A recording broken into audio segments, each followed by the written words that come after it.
Hello, soldiers. Welcome to another episode of Soul Mission, where we believe that each of us has a profound purpose waiting to be unlocked. I'm your host, Ayah Rashid, and if you've not done so already, go ahead and give Mission of the Soul a follow on Instagram to keep up with our soulful journey. Today, we are absolutely honoured to introduce our special guest with an incredible story. Now, this guest has one of the most interesting and captivating intellects that I've encountered. I mean, he's got so much knowledge on the philosophical realm. They've dedicated themselves to help guiding others through navigating the intricacies of existence and exploring the philosophical depths of life. So get ready to be absolutely inspired as we embark on this journey to uncover their wisdom in self-improvement and unravel the many facets of life. So as we always start every episode of Soul Mission, empower your soul and ignite your mission. Your journey starts now. Welcome, Justin, to the Soul Mission podcast. Thank you so much, Ayah. I'm grateful to be here. I'm also grateful for what you're doing, the show that you're doing, and bringing people on and having these kind of conversations. So I wanted to acknowledge that and offer my gratitude to you for what Thank you you. do. Yeah, absolutely. Thank you so Absolutely. much. And as a caveat to the audience, that was a beautiful, glowing review of my whatever it is I do. But I'll say to the audience as a caveat that what I say and offer is basically I'm transmitting ideas from other people. My depth of knowledge on this is, shallow, sometimes a little, maybe ankle deep, but it's not. My depth is not important. It's just that I'll convey ideas. And if anybody catches anything in this conversation and they want to know more, you're more than welcome to reach out to me. I have links and resources for the people who actually put a lot of thought into these ideas that I'm going to present, people who are truly fortunate in their intellectual capacity. So anyway, I just wanted to throw that out as a caveat. Definitely amazing. I think when we last spoke, all of the books and the people that you recommended that I looked into, also interesting. I mean, we spoke about the ontological argument, the teleological argument. How did you start by getting into that? Sure. And I'd say I'm no different than most people in that I have this curiosity. I seem to exist. I seem to occupy space in the world, and I seem to relate with the world and others like myself who are in the world. And that curiosity of those relations and interactions has taken me on a journey from teenage years till now. I'm in my almost mid 50s. I'm 54. So and the characters that I meet on that journey of curiosity and exploration have opened up new lenses or new perspectives for me to examine information. And I think that is a key to having, I won't call it wisdom, but just having the tools on board to really navigate life experience, navigate what can be challenging, but also even exploring what is beautiful and what is wonderful about life, and really deepening that appreciation and connection with those ideas and phenomenology of what's going on when we interact with the world in either a beautiful way or in a way that's very challenging to us.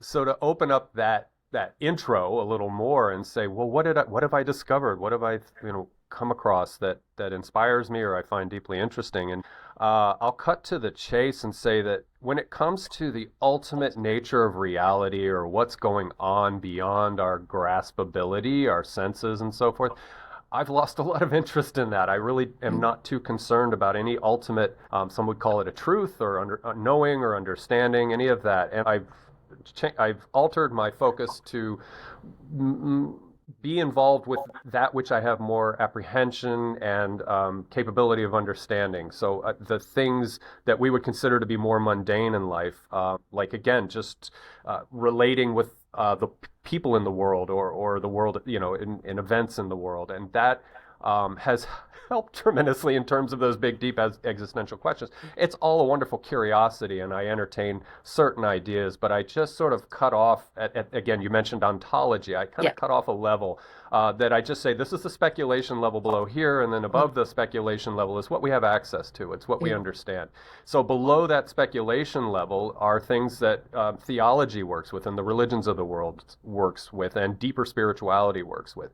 And again, I'm not cutting it off. It's just that I take a position that there was in middle Christianity and in the it might have been the Scholastic age. They called it apophasis. I think we talked about that, Yes, where we did. apophatics. It's in Kabbalism and things like that. Hmm. It shows up maybe in Sufism a little bit. It revolves around Defining the idea. God. Yeah, it's Yeah. basically to say that in Christian theology, I'll use that as the example. It's just to say I am trying to understand God. And the cataphatic will say, well, God is an anthropomorphic creature that created all of life. It's a man, and it's all these attributes, these things that we can characterize it. And the apophatic will say, well, no, I have no idea. It's ineffable. I cannot have access to that. And therefore, I can only know when I'm in communion with something that is divine to me, and I know when I'm in the presence of it. So I take that out of theology, and I just apply that to, again, that line, that dividing line of the layers of ontology, of beingness, of what it's like to be. And I just become apophatic at that point, or a very, very healthy skeptic, and say, I'll ask questions, but I really will never know. I will never, ever know, and that's fine. I'm at peace with that. And I think that saves, again, the trouble of torturing yourself, of trying to understand your relationship with that which you don't have access with. Mm. Now, when people go into, let's say, mindfulness practices or psychedelic experiences, and they have what they consider to be a breakthrough, and they feel non-dual, or they experience a unity or a oneness, which you see in a lot of anecdotes of psychedelic experience or meditation, that's neat. That's great. Maybe that's a glimpse. Maybe we're chasing shadows of what's going on, and that's interesting because it's part of a greater picture of the human experience, which is the mythos. It is the stories we tell to understand the ridiculous and absurd nature of our existence. If we get really, heady about it and say, Yeah. "Oh my God," with these tiny insignificant things, and there's this whole universe, and you just Yeah. it can be frustrating. When I was doing my kind of research on ontology, I know you said that we kind of stopped there, but that's about the study of existence. Is that correct? Of just Yeah, like what beingness, that kind of thing. Yeah. beingness and things like that. Could that link to mindfulness in any kind of way? Is it just being a sense of being and knowing, or does it link to existentialism as well and that kind of argument? Well, existentialism, as lensed through the mid 20th century French existentialist, was, and I think it was Sartre, depending on how you say his name, Yeah. that existence precedes essence, that there is a beingness. So if I were to have amnesia all of a sudden, but my body functioned and continued to function, but I wasn't able to communicate or think or anything like that, then I'm a being, and I'm a Mm. tabula rasa. I have nothing going on, no reporting, no self-awareness, all these things. They say that fundamentally is the existence, and kind of in a way that's, and Buddhists might roll their eyes if I say this, but it's kind of what the no self is. It's this, that, where is the locus of our selfness? There's a beingness, there's this fleshy me, Yeah. this person that you see. But also there is the identity, there is the selfhood, there's the selfness that exists. And when one goes into that kind of non-dual state, all of that selfness dissolves. That's the sort Mm. of ego dissolution, or in psychedelics, it's ego death, where you're no longer an individuated agent. You're no longer an agential entity. You are just in a being state. And I've never gotten there. I've gotten very, very close where it's such a relief not to be me anymore. And I'm just I used to meditate a lot. And I'd Mm. get into this headspace or whatever space where I was aware that I existed, but there was really nothing else there. It was just this nice quietness and non sort of whatever interactiveness that was going on. But I wouldn't say it was non-dual, and I've had bliss out experience in meditation, but I don't know what that was. But anyway, it was just one or two times. But I would say that that's what people are finding when they get into people who really apply themselves to meditation practices and mindfulness practices. When they reach that place, if that's what you could call it, that state maybe.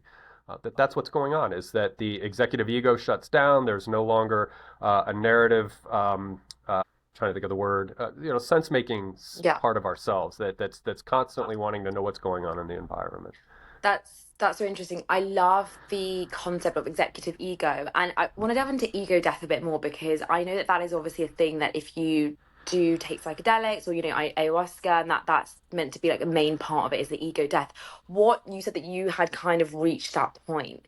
That's obviously a point that so many people want to reach. We're really intrigued by. How did you get there? Yeah, so the psychedelic route is very severe, and I think it can Yeah. be deeply upsetting for a lot of people, especially if you strongly identify with yourself. If you have a Yeah. really strong construction of your persona, your character that you are, it can be terrifying. It can absolutely, because it is essentially a simulation of a death, you know, and who none of us know what it's like to die. So I mean, you Mm. know, take it with a grain of salt. But I think when we're in a meditative state, the practice that I did, it would take me about an hour or so just to get into that space. It took me that long to get my mind to shut up. And I am like ADHD or whatever. I was Mm. diagnosed with dyslexia or ADD or whatever it was back in the day. So it takes me a really long time to you know, Yeah. just to bring it down and hush. But again, after about an hour, I'd stop all the narrative and I would use music. I was not, I'm so bad. I'm so like hyperactive that I couldn't do the, you know, look at the candle and just Yeah, breathe. yeah, yeah. I find that Notice, really you hard know, to do as well. no, I can't do that. What I do is I distract, and I guess they could call it the monkey brain, the chatter brain, with beautiful soundscapes, Okay. and do that. And in fact, I went so far as to start designing my own soundscapes with It's synthesizers and amazing. things, yeah, just to help, you know, and Yeah. hit that note or that set of sounds that I want. Anywho, just to go and I would do that. I probably meditated 3 or 4 hours a week, and I would just practice, and get down to where I just get into that. And it's just, it's kind of, I don't know how to describe it, but it's like a letting go, and it's the narration stops, the imaginal, you know, interior voice and conversation just fades away, and there is just some little semblance of meanness there. And if I think about it for a second, it's gone, and I'm like, ah, shoot, you know. But I can usually go back to it, and so you know, so you just have to when you recognize that you're slipping into that space. That I call it the landscape of inner awareness was my little term for it. It's this terrain that you occupy, I guess, the mental terrain, and it's just so relieving because it's like you don't have to be you for a while. You don't have to be all of the things that are you. It's just you're occupying a space that is refreshing. And can you bring that back into life, or is that just when you're in a really deep meditative state, or does that come back to you? Yeah, no, I'm glad you're bringing that up because I think that it is possible for us, and it may take, you know, a months or years of Mm. doing maybe 30 minutes a week or an hour a week just to get familiar with what it's you're setting a baseline for yourself and saying, okay, I recognize this now. I recognize the silence. I recognize the chatterbrain in my head is no longer there. It's gone and it's just pure quiet. Or if you have soundscapes playing or drone or whatever, that's all there is. That's all that's going on. And then if you recognize that, then when you go into life and you take a walk in the forest, for me, it was anything mundane. If I was doing a mindless task, like washing dishes, I used to be a chef, and if I had a stressful night cooking, I'd go to the dish section, the dishwashing area, and I'd wash dishes with the dishwashers, and I would just, it's, you know, it's like wax on, wax off. You just, Yeah. repetitive task, and you could shut that part of your brain down that has to think, and then you just get into it's like a flow state, you know, you just get into this flow.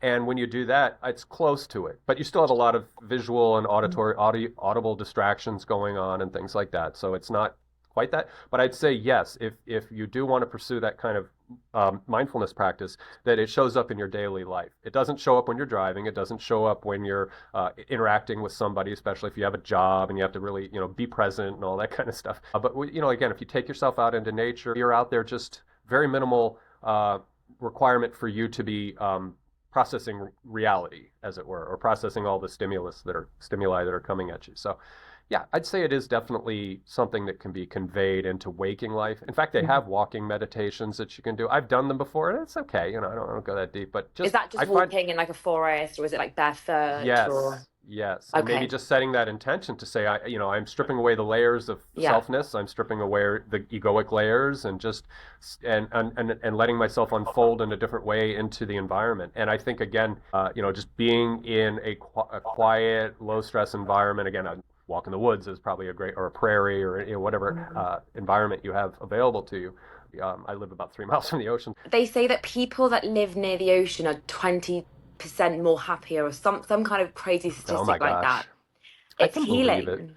Yeah. Yeah.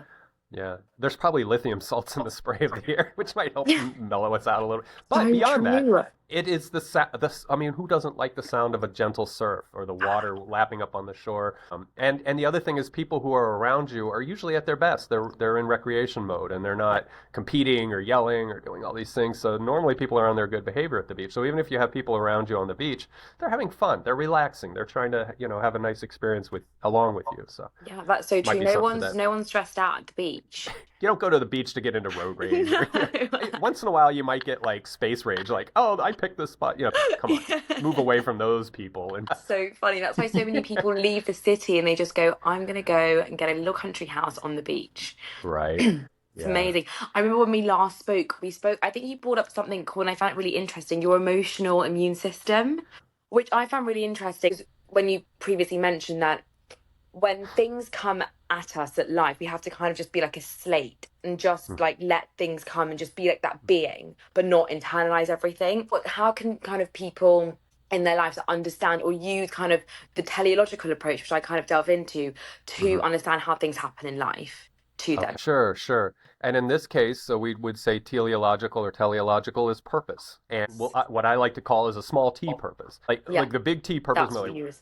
what's Yeah, going on? The big question is yeah. what's going on. But the small T telos would be the idea that as a meaning and sense making creature, we want to find purpose in something. Well, what was the purpose of that? Especially in an interaction that's mysterious to us, or maybe the affect was negative, maybe it was a bad encounter with another person, and we want to understand what was. So you use your sense apparatus to take in the information, then you try to derive meaning from that. So we're going into kind of cognitive science for a second here, trying to make meaning out of what your senses brought to you, which is maybe if there was a toxic person and you had a bad exchange, you're doing meaning making by way of senses, and you're taking on board the language that was used or the physical gesticulations that were used and so forth, and then you want to know what the purpose of that was, and maybe there is no purpose to it, but you want to try to do your best to approximate a purpose to this interaction. It could also be for positive situations. So to understand purpose then is to say, well, first of all, be at peace with the fact that there may not have been a purpose to it. Maybe you could unpack the psychology going on there, and the person that was let's just keep with the negative example, that Yeah. was being mean, being toxic, that they have a psychological history. They have a history that brought them to where they are. They're probably projecting, reenacting, and they're maybe a little tinge of narcissism going on there as a defensive mechanism to Mm. why they behave the way they did, why they tried to manipulate you or play games with you or just be mean to you. Is a wounded person that is has a defensive veneer that is acting the way it does. And again, they might call that projection, that they're projecting that trauma back out to you because they're just reenacting that, and it's not cathartic, which is a sad thing. I mean, like if somebody could treat me like crap if I thought they were going to have a breakthrough, right? But I'd take a few on the chin to help somebody. I don't mind that. On there, and then in that you can see, well, the purpose for me then, and this is a small T teleology, the small P purpose, is to say, okay, I have the understanding and awareness of this, and that way I can transcend the experience. I can move beyond the experience with that knowledge of saying, I didn't have to punch them in the face. I didn't have to shout at them. I didn't have to meet their aggression with my level of aggression. That I could be a little Jedi person and say, no, it's okay. I understand why they're doing this. And that's difficult because when somebody pushes your buttons or triggers you, it's hard to resist the.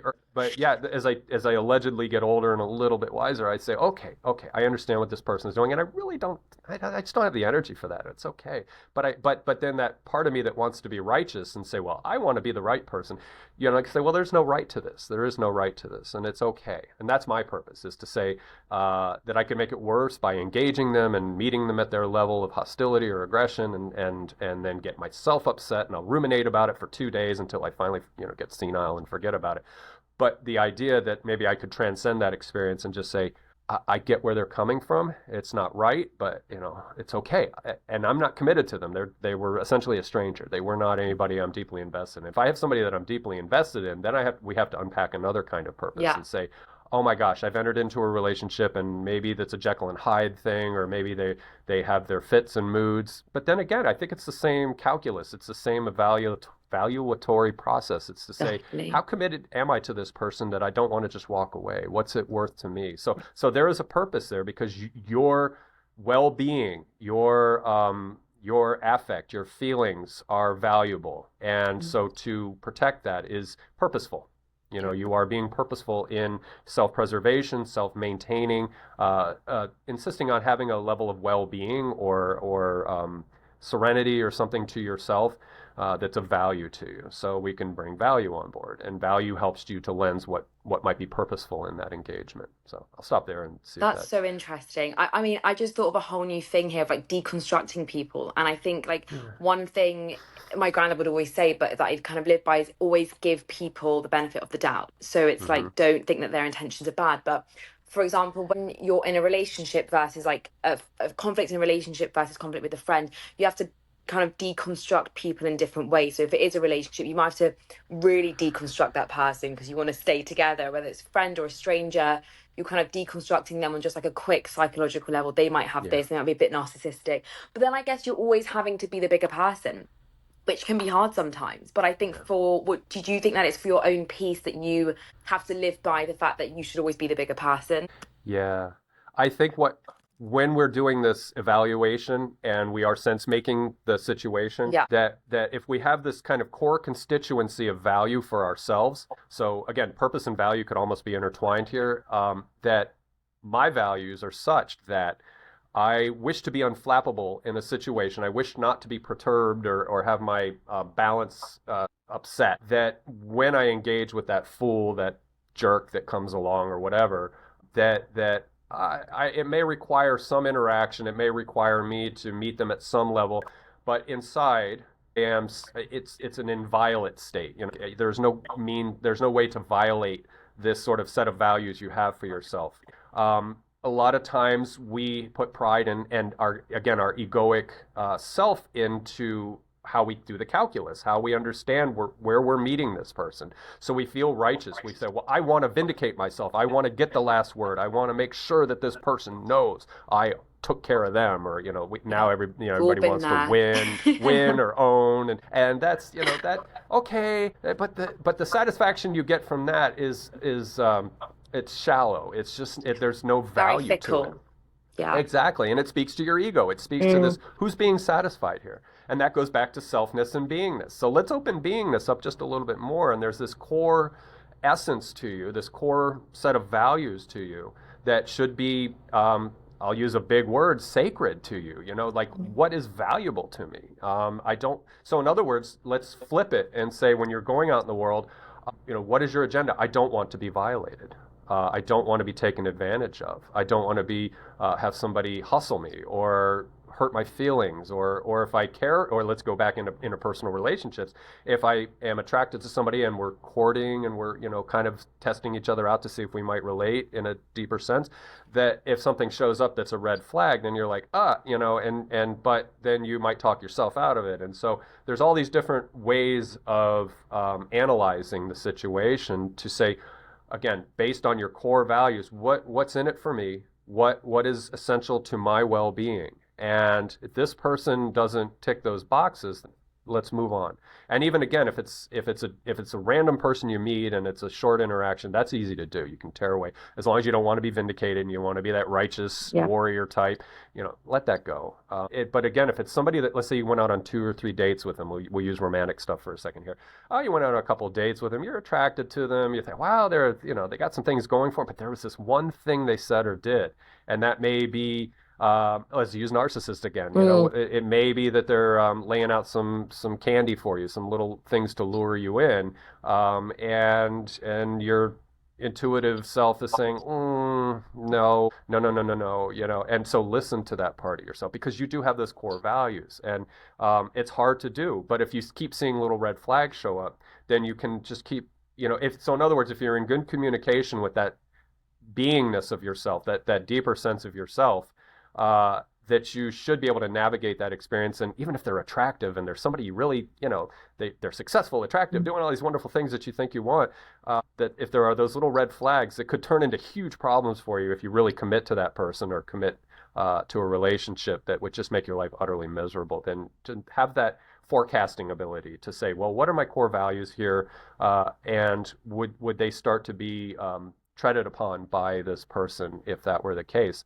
And then you just, make the judgment call and move on if you need to, or keep trying a little bit more if you want, but just know that you're looking for things. You're salience tagging here at this point, which means things that stand out to you, you're going to make note of it, so that you protect yourself. Because I think at the end of the day, it ultimately comes down to a kind of virtuous self-regulation and self-perpetuation, I guess, in a way, not the physical but perpetuating your emotional, psycho-emotional self in a good way, that you want to carry on, continuing to be the person that you love and care for and want to live a good life. It's almost like Yeah. you're dividing yourself up. That's really made me think, because I think that includes so many layers. It includes so much introspection, so much self-reflection. As you said, you have to be at a kind of deeper level and understanding of yourself to even Yeah. have those core values. And it's Mm-hmm. about getting there. And I don't think a lot of people know how to get there and how to have that Yeah. deeper sense of understanding of themselves, to have those core values to live by. And then essentially, when you do get there, you are just living at your highest potential and at your full self, because you're living by Yeah. those values. How would you say people can get there? And obviously, there's mindfulness and there's introspection and things like that. Yeah, I mean, there's nothing that I've practiced before, and I'd love to create more core values that I'd live by. I had a podcast on earlier today. The host asked him how he would define love, because they're defining love they were talking about love in this conversation not as a feeling, an emotion, or an affect, but love as a kind of process. And he said, well, and I'm paraphrasing him, I'm probably going to get it wrong, but he basically said is making yourself vulnerable to know another. And I thought, wow, that's a really nice Wow. way to really drill down on what love is making Mm. yourself vulnerable to know another. And the other could be a situation. It could be a group of people, or it could be that intimate person in your life, or a family member that you want to stay in love with. And I agree. I think love can be an emotion, but I think love is, as an emotion, is a byproduct of that trusting process, Mm. of that relational process. To the idea, like, how can we be in touch with ourselves enough to know what is good for us, Mm. and how to use an evaluative system of ideas and maybe beliefs and concepts to fortify ourselves or arm ourselves in a way that we have that sense making capability, and we have the salience mapping, if you will, like what's relevant, what stands out to Mm. us. I would say that one tool that we could bring out as a suggestion for people is to understand. We talked about being and we talked about self, but there are abstracted layers of self. There could be multiple iterative layers of self. It's almost recursive, not deeply recursive, because we only have so much capacity mentally to do this. But there are kind of postmodern. I don't want to say that. There are thinkers in contemporary thinkers, today's philosophers, let's say the last 50 years, who are talking about this idea, and it's mostly in media, systems complexity, things like that, media studies, and they talk about the idea of curation of a profile of a self. It's showing up a lot now that we have a lot of social media, and so there is the Instagram Justin, there is the Facebook Justin, there's the YouTube Yeah. Justin. I'm in my 50s, so I'm not on TikTok or anything Stand it like that. that way. Yeah, yeah, exactly. I don't care to go on TikTok myself. I No. do have, but that's such an ADD. It's such an ADD platform. It should be perfect for me. Like Oh 30 my second gosh. little things I could just spend all But day they consuming say you little. can get into TikTok holes where you can't put the phone down. I Oh, don't it's know why I haven't awful. fallen down there, but anyway, Oh my God.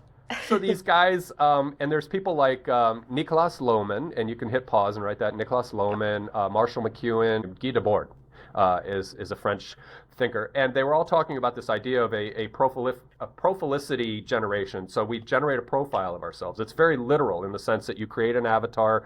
Let's just pick on Instagram for a moment. Hmm. You pick an avatar, you pick a photo of yourself or something that represents you. Then in your Instagram identity, you are curating perhaps an idealized sense of yourself, perhaps a self that you want to present to the world that may or may not be authentic, but like we're being fairly authentic with ourselves right now. You and I are just being real, if you will, in this Yeah. conversation. But in that Instagram world or Facebook world, it's very easy through the usage of memes and little snippets of videos of you having a wonderful time. This is my wonderful life. This is how Yeah. beautiful I am. These are all the fun things that I'm doing. And again, I think that's something that shows up maybe on TikTok, and you see all these people wonderful and they're influencers and they're having these wonderful experiences and yada yada yada. But really, they're not showing you the entire picture. It's just one little piece of an image that the aperture is very closed on. And so this is a cautionary tale that we can generate this prophilic self to present ourselves to the world, almost like an actor goes into method and becomes a character Yeah. for a movie or a play. And it's so convincing when we see so and so up on the screen or the stage, and they're doing this and that, and it's easy to get lost in that, both as the person acting and as the person viewing the Viewing. display.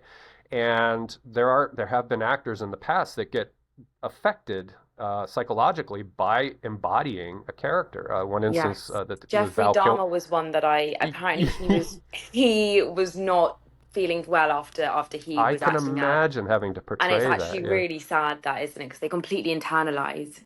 Yeah, yeah, Yeah. and that can be psychically disturbing. Yeah. When I use psychic, I mean the psyche, the mind. Yeah. It can disturb your psychology. Same thing with I know Val Kilmer was a good example when the movie The Mhm. Doors came out. I think Oliver Stone, that Right. was 30 years ago, but yeah, he was tweaked by that a little bit. So Mm. so it's just another example of what prophilicity can do, and this in the sense that we may get lost in ourselves. And there's another sort of postmodern theory that showed up in the movie The Matrix, and the Mm. Wishtonowski sisters kind of mm, uh, Baudrillard didn't really approve of what they did, but it speaks to that in a little way, where you're kind of living in a simulation, but maybe you know it, maybe you don't know it.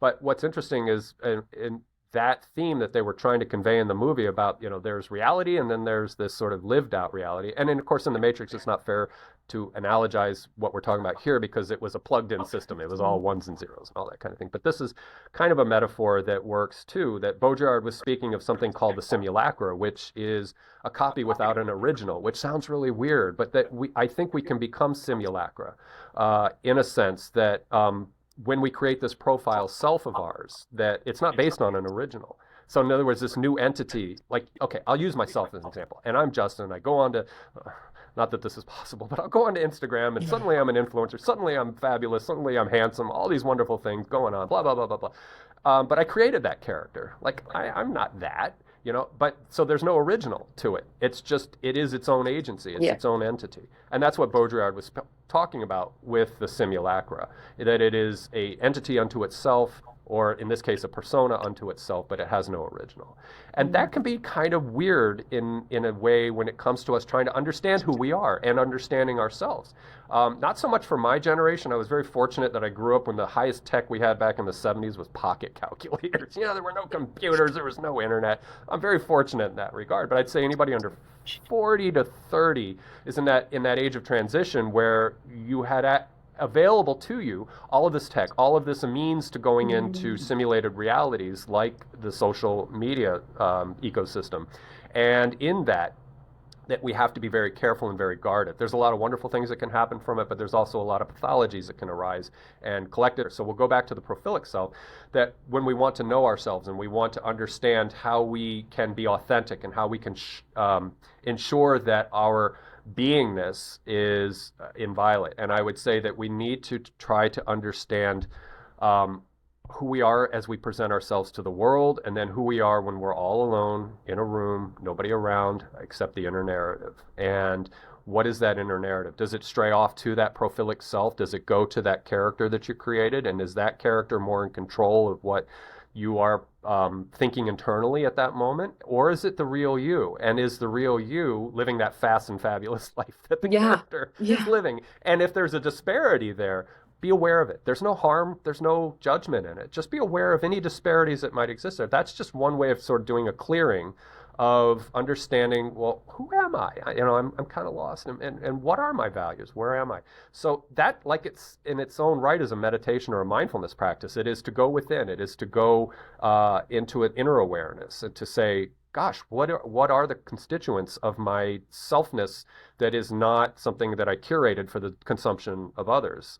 You almost become a media product, and that's what Mm. the media theorists talk about when they talk about prophilic. Is that you're branding yourself, you're a commodity at that point, and of course the platforms take advantage of that. TikTok, takes advantage of that, or Instagram, or Facebook, or Meta, or whatever they are. So, and again, there's no judgment in that. We all do it. And we would do that without computers. We would do that in real life when we go up to social scenes, like back in my day when there were no interwebs or any of that. We'd go to bars or we'd go to clubs and we'd hang out and then we'd present ourselves, that Yeah. this is the me that is at the club, and I'm going to tell you about my fabulous life, but when I get home, Mm. I'm going to be like, oh, my life sucks.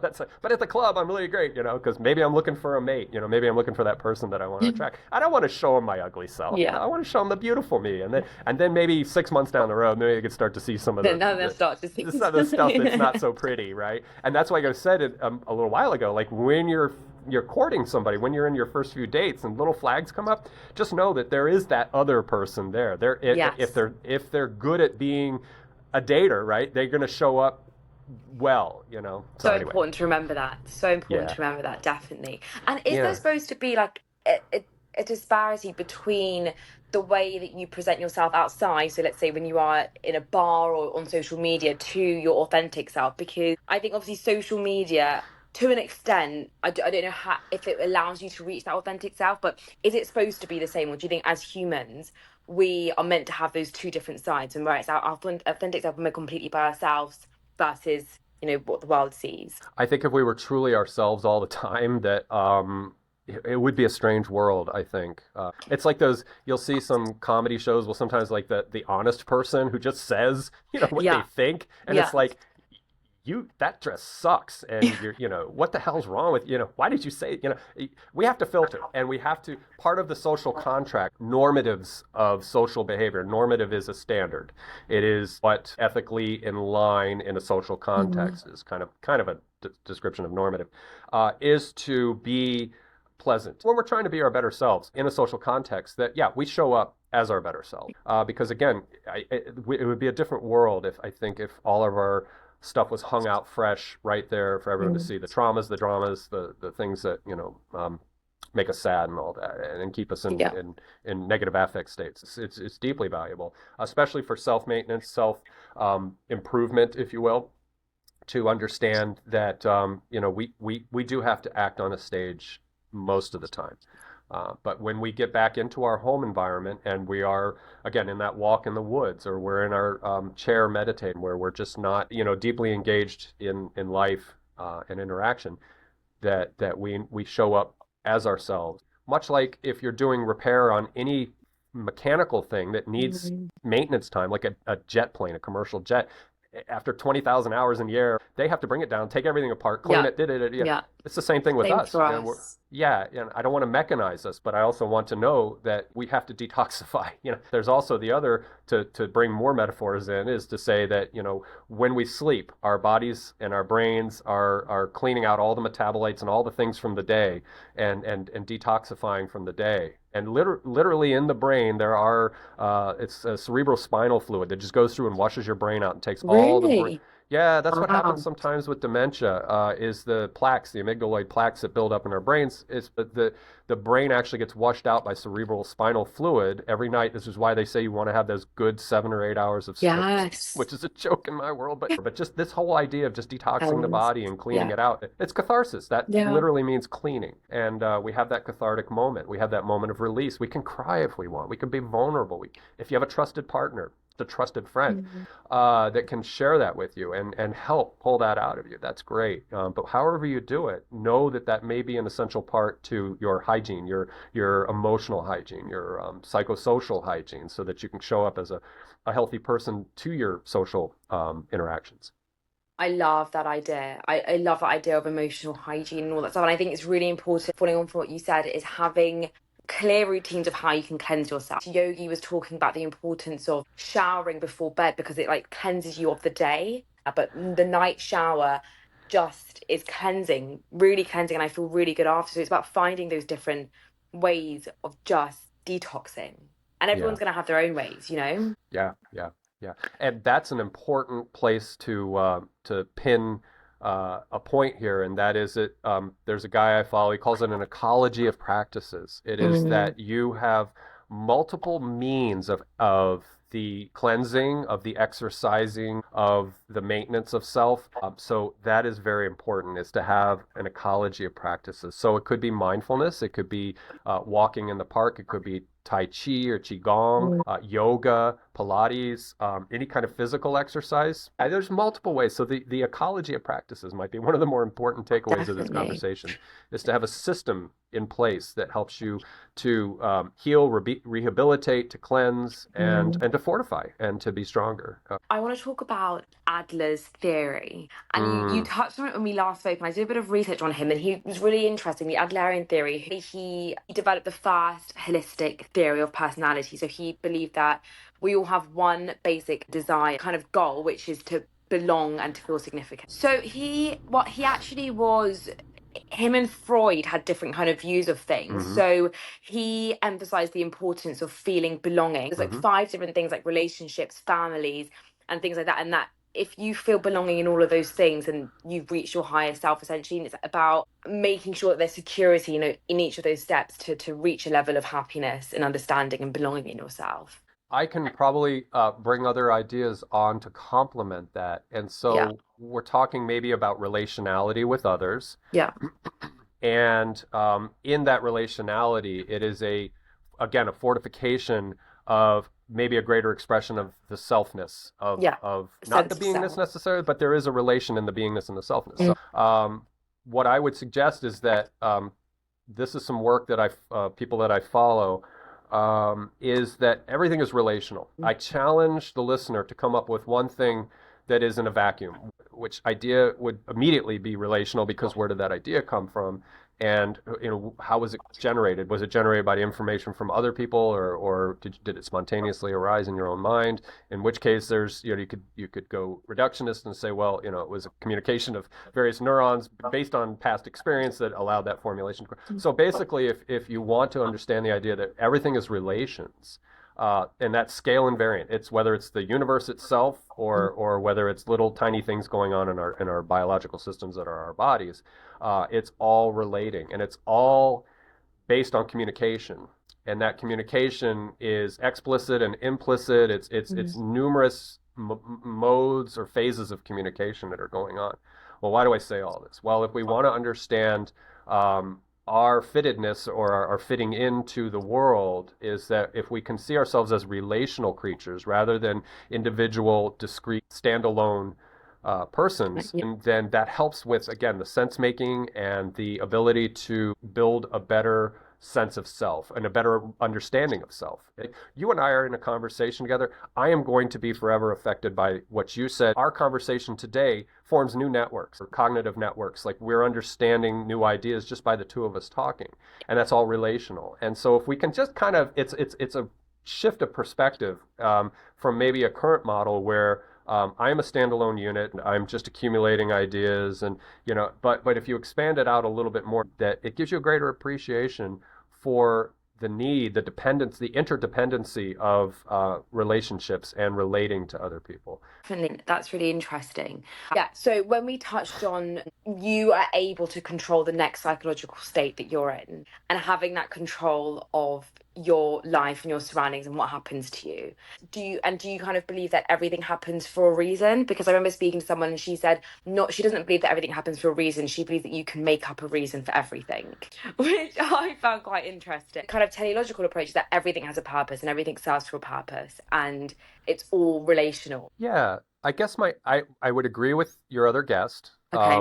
that we reason, there's like reason genesis, like we generate a reason for something, which is, again, Yeah. is part of that sense making and purpose evaluative process. I would say that there is not a reason for everything, but the reason is salient to us in the interaction, in the completion of an occasion. if an occasion occurs, which is an interaction or a relation, that we would then see a reason for ourselves. It could be deceptive. We could be self-deceptive Mm. in that. So let's say somebody is attracted to somebody who's not attracted to them, and they read into the language of the communication, and they just build up this confabulated story in their mind that person really is attracted to them, but there maybe isn't an attraction. So it could be derailed or hijacked in a way. But to go to a deeper sense of reason, I would say that this is me, this is speculation, and I go to that ontological agnosticism that I don't think there is a great purpose or a great reason to anything. And that's not to invoke nihilism. It is to say that everything is spontaneous. Everything is generating moment by moment by moment, at least at our scale where we are in the universe, is that everything is happening frame by frame by frame, and it is very spontaneous. I would say maybe I could give a little bit of a pressure valve to the idea that it's meaningless, because that there are probabilistic scenarios in the collapsing of even each Mm. present moment. And I'm not talking about physics like quantum collapsing. I'm just talking about events and interactions collapsing into a reified reality. So like us having this conversation, second by second by second, things are ticking off. None of it's scripted. None of it is planned. There is no supervening force from on high that is coming Mm. down and dictating to Justin what Justin will say or Ayah is going to say to Justin. I think it is all very spontaneous. And that to me is very beautiful. I think that's a better way of looking at it than saying that there is this, again, intervening, intercessional, or supervening, for big fancy words, but this thing that imposes upon the actors or the characters that are the little humans that are scurrying about the planet and doing their things. That we can embrace that spontaneity and say that it is all a very creative force, but it's created frame by frame by frame by frame by femtosecond by femtosecond, Yeah. as this reality collapses into its order from probability. And probability is fascinating when you think about it. Like I'll invoke Greek philosophy that Plato and some of his contemporaries were talking about the forms, the templates, and Jung. Let's bring Jung into the Adler Freud trilogy. That Jung talked about the archetypal ideas. And there's another philosopher named Whitehead that had eternal objects. And so they're all pointing to this idea that in probabilistic collapse, that there are these potentials. There are potentials that exist in a very short term. So, it's highly probable that you and I are going to converse for a few more minutes, and then, highly probable that the conversation will end. But there's very obscure probabilities about what's going to happen 3 months from now due to the deep complexity of all the spontaneous Yeah. events occurring. So I think in the moment, in the singularity of nowness, that we can generate, as your other guest had said, a reason that we can understand, and that's sense making. And I think that's essential. So it's not trivial. It's not to be dismissed that it is very real, but that we have to acknowledge that we are essentially the progenitors or the creators of what's going on. And I Yeah. don't mean that in the deepest reality sense. It's just as we behave, as we create events by our actions. And I just got two questions that I want to end Sure. on. Okay. The first one would be, what advice would you give to your younger self? Oh gosh. I would say take life, be more in love with life and not so focused on rat race things. We used to call it the rat race. I don't know if Mm. they still call it that now, Yes, but they it's kind definitely do. Yeah. yeah, it's the hamster wheel of succeed, work yourself to death, all that kind of thing. And really, if I could speak to people in their 20s right now, revision that, reimagine that. We can keep our market systems, we can keep a lot of what we have in place, but don't do what my generation, every generation did before you. I mean, it's a huge gravity, a huge momentum behind it. But do what you can to live a life of balance, where you can provide the material comfort for yourself, but also have a life that you'll remember when you're about to pass away. If you're fortunate enough to do a life review, some people talk about that when they're about to die or whatever. Yeah. They, oh, my life flash. Make sure there's memories there, and make sure they're real. They're not something you watch on an app or on your phone. Yeah. Make sure they're the woods, the ocean, people face to face, real folks. If you can do that, and I mean, just enrich your life. And I actually had a fairly reasonable balance. I was kind of a workaholic. I owned several businesses and I worked all the time, but I also enjoyed what I did. So I managed to find some kind of balance there. But I think that's what I'd say to my younger self is take life in a full sense, not just work, sleep. That is beautiful. That's a really, really nice note to end off. Thank you, Justin. Ah, yeah, thank you so much. Thank you. I appreciate the space you created for the two of us, and I hope that the audience benefits from it. That they get some good Definitely. takeaways from what you and I did. So, 100%. And where can people reach out to you? What uh, platforms, links, yeah. emails? Okay.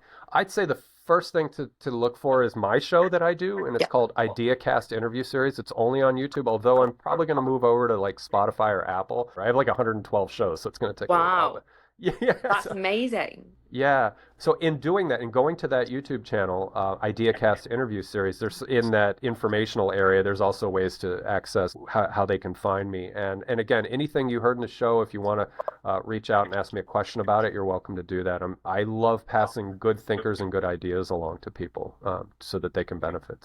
So that's, Amazing. Thank yeah, you. absolutely. And thank you. Thank you. It was wonderful. As we end every episode of Soul Mission, everyone needs to remember that their mission is a powerful force of good in the world and their mission matters. So until we speak again, thank you so much, Justin, for being on Soul Mission podcast, being part of this journey. I really appreciate it. I'm grateful to be here. So thank you. And peace, love, and happiness, soldiers. Amen. Amen.